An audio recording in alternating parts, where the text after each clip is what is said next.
الحمد لله والصلاة والسلام على رسول الله أما بعد بسم الله الرحمن الرحيم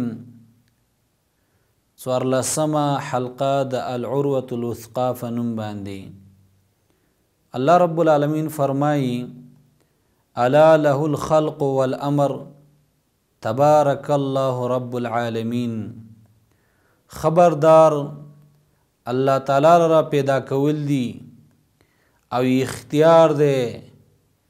او برکات ورکون کې دی چې رب د ټول عالم دی دارنګ بل آیات کې الله رب العالمین فرمایي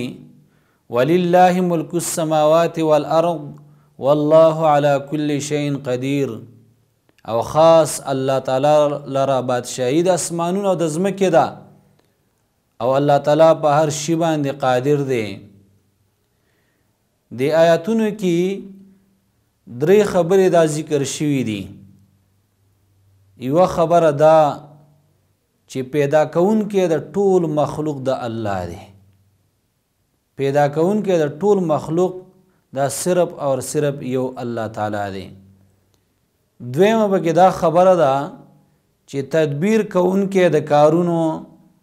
دا هم الله تعالی دی او دریمه دا چې د اسمان او د ځمکې اختیارات دا صرف او صرف د الله رب العالمین سره دي او دا د توحید د اقسامونه اول قسم دی چې هغه توحید الربوبیت دی وصلی الله علی خیر خلقه محمد و آله و اصحابه اجمعین